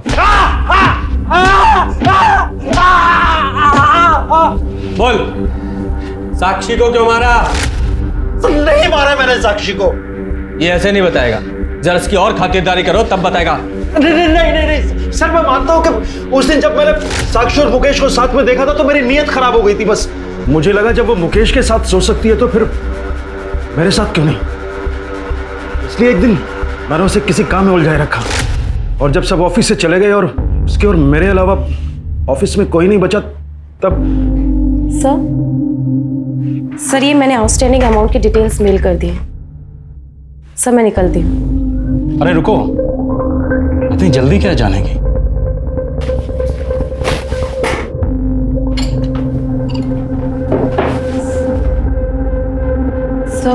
सर मैं ड्रिंक नहीं करती। लेकिन खुश तो करती हूँ ना। हुँ? आज रात मुझे खुश कर दो। क्या कहती है? सर मैं मानता हूं कि मैंने साक्षी का कई बार फायदा उठाया है, लेकिन मैंने उसे नहीं मारा है सर। एक मजबूर लड़की को उसकी माँ की बीमारी का बहाना बनाकर तूने ब्लैकमेल किया। भले ही ये कंफर्म नहीं हुआ है कि साक्षी को तूने नहीं मारा, लेकिन ये कंफर्म है तूने उसे एक्सप्लॉइट किया। नहीं रखो इसे।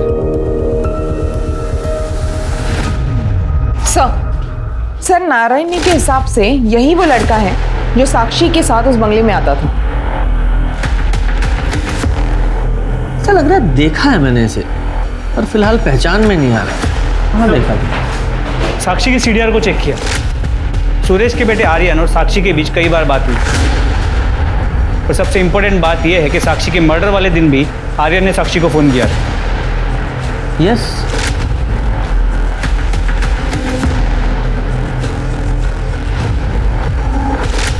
ये आर्यन है। शर्मा ये देखो इसका हेयर स्टाइल। आर्यन ही वो लड़का है जो साक्षी से मिलने वो कंपनी के बंगले में जाता था।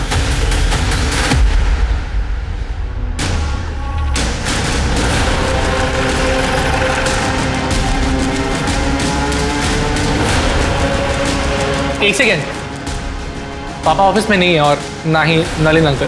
तेरे पापा तो ऑलरेडी हमारे मेहमान हैं, और अच्छा है नलिन में यहाँ नहीं है, क्योंकि तेरे से सवाल करते तो खामा-खा अड़ंगा लगाता। क्या? मुझसे सवाल?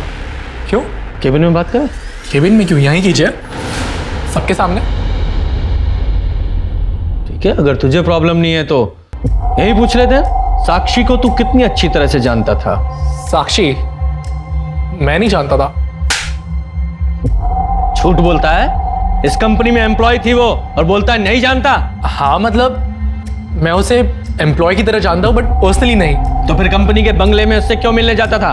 एक सेकेंड, क्या बोले जा रहे हैं आप? कुछ ही मत बोलिए आप। कुछ भी नहीं बोल रहा हूँ। आई विटनेस है हमारे पास, जिसने तुझे और साक्षी को उस बंगले में कई बार देखा था। 4 मार्च को जिस दिन साक्षी का मर्डर हुआ, तेरे फोन की लोकेशन उसी बंगले के पास की है।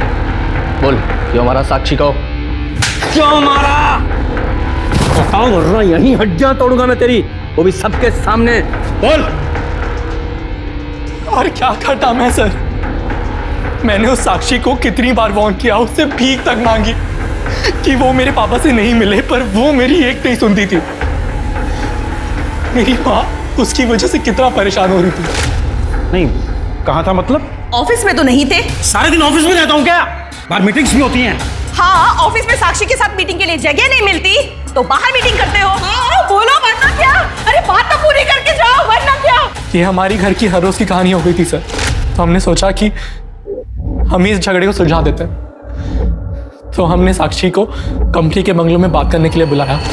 लेकिन मेरी इसमें कोई गलती नहीं है, तुम्हें अपने पापा से बात करनी चाहिए। मैं बेवकूफ नहीं हूँ। ये घटिया काम करिए, तुम अमीर बनना चाहती हो ना? मैं तुम्हें मेरी फैमिली बर्बाद नहीं करने दूंगा। बेहतर होगा कि तुम ये जॉब छोड़ दो।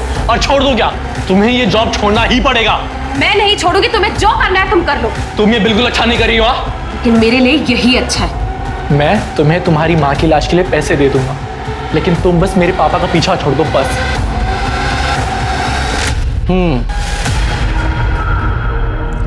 तो उस बंगले के पास में रहने वाली नारायणी को लगा कि तुम दोनों की लड़ाई दो प्यार करने वालों की नोकझोंक है, और तुम दोनों की आपस में लड़ाई हुई थी ना? साक्षी को मुझ पर विश्वास नहीं था। उसे लगता था कि मैं अपना प्रॉमिस नहीं निभाऊंगा, इसलिए उसने पापा से मिलना बंद नहीं किया। दिन पे दिन मेरे घर के हालात और खराब होते जा रहे थे, तो फाइनली मैंने गन का सहारा किया। गन कहां से मिली? पापा की कार की सीट से। मुकेश अंकल की मौत के अगले दिन जब मैं हर रोज की तरह जॉगिंग पे जा रहा था,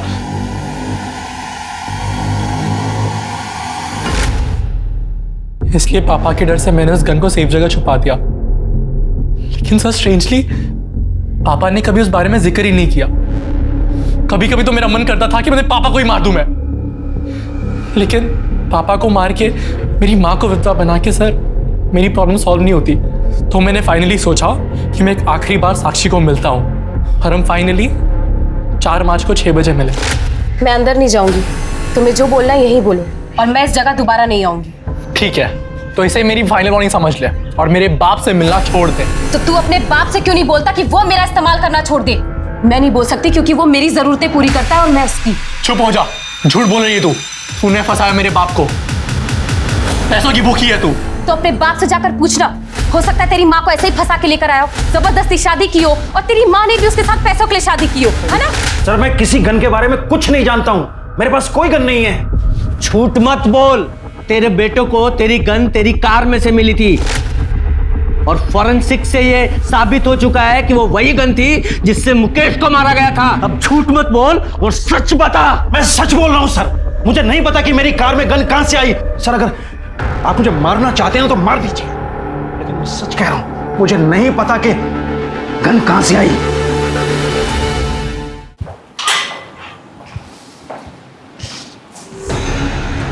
शर्मा, कहीं ये सुरेश सच तो नहीं बोल रहा है? कोई सचमुच में ही सुरेश को मुकेश के मर्डर में फंसाने की कोशिश कर रहा हो? सर जब ऑफिस में पूछताछ की थी तो वहाँ के लोगों ने कहा था कि ऑफिस की कार तीनों पार्टनर्स यूज करते हैं और एक एक्स्ट्रा चाबी ऑफिस में भी होती है। हाँ, तो ऐसा हो सकता है ना कि या तो कातिल इन तीनों पार्टनर्स की फैमिली में से ही कोई है, या फिर इनके अलावा कोई ऐसा आदमी जिसकी पहुंच उन चाबियों तक थी। उसने मुकेश का मर्डर किया और गन इस सुरेश की कार में प्लांट कर दी। कौन हो सकता है ऐसा? पुलिस ने साक्षी के कातिल को ढूंढ लिया था, अपनी माँ की खुशियाँ वापस लौटाने के लिए, बिना ये सोचे कि इस कदम से उसने अपने परिवार को बर्बाद कर दिया था। पर सवाल अभी भी वही था कि मुकेश का कातिल कौन है। पुलिस की हर संभव कोशिश एक डेड एंड पर जाकर रुक जाती थी। इसलिए पुलिस ने एक बार फिर सब कुछ शुरू से शुरू करने का सोचा, और तब कुछ ऐसे तथ्य सामने आए जिसे पुलिस ने पहली बार गलती से नजरअंदाज कर दिए थे। इसमें साफ साफ तो लिखा है कि मुकेश अग्रवाल को जो गोली मारी गई वो सीधी नहीं बल्कि नीचे से ऊपर की तरफ। इतनी बड़ी भूल हमसे हुई कैसे? सर ये बात तो मैंने आपको बताई थी, इसमें भूल गए। भूल यही है कि हमने इतनी इंपॉर्टेंट इंफॉर्मेशन को नजरअंदाज किया है। मतलब मैं तुम्हें समझाता हूँ। मुकेश अग्रवाल की हाइट 6 फीट की थी और पोस्टमार्टम रिपोर्ट के हिसाब से उसे लगभग 10 फीट दूर से गोली मारी गई, और गोली की ट्रैजेक्टरी नीचे से ऊपर की तरफ थी। जनरली लोग जब शूट करते हैं तो वो चेस्ट पे निशाना लगाते हैं, लेकिन मुकेश को गोली शोल्डर पे लगी। इसका मतलब वो कोई प्रोफेशनल शूटर नहीं था जो सिर्फ 10 फीट की दूरी से सही निशाना नहीं लगा पाया। शर्मा, जरा शोल्डर को एम करो और शूट करो।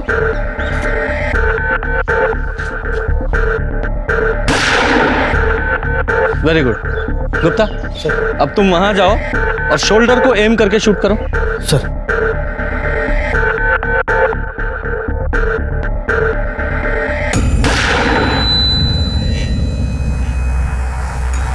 करेक्ट।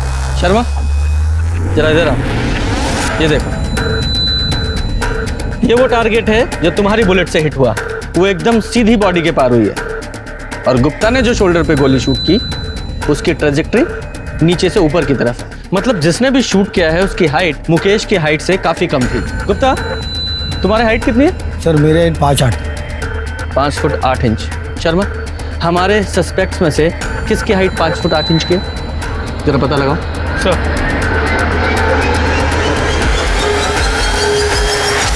मुकेश मर्डर केस के सारे सस्पेक्ट, सुरेश, उसकी पत्नी काजल, उसका बेटा आर्यन, मुकेश की पहली पत्नी प्रेरणा, उसकी बेटी नीति, मुकेश की पत्नी अलका, और वो लॉयर परवेश और उसका बेटा कार्तिक, किसी की भी हाइट मुकेश की हाइट से या तो ज्यादा है या उसके बराबर है या बहुत कम है। किसी की भी हाइट परफेक्ट 5 फुट 8 इंच नहीं है, वो सिर्फ तेरी है। बता, क्यों मारा अपने फादर को? मैंने अपने पापा को नहीं मारा। तो रो क्यों रहा है?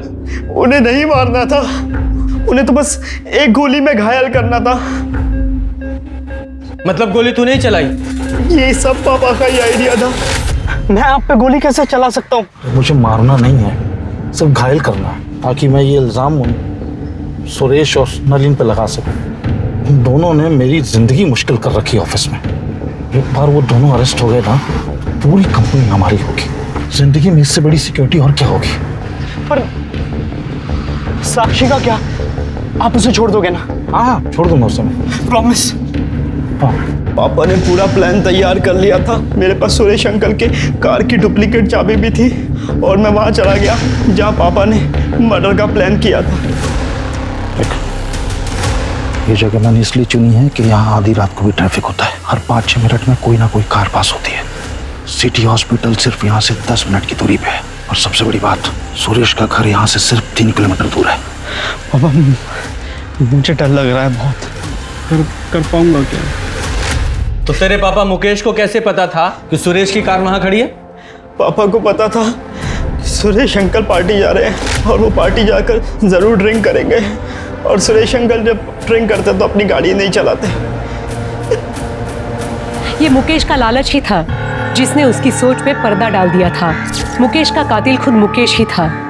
मुकेश ने प्लान तो अच्छा बनाया था, पर 10 मिनट की देरी ने पुलिस ने राहुल को अपने पिता के प्लान में साथ देने और फिर शूटिंग के लिए गिरफ्तार किया।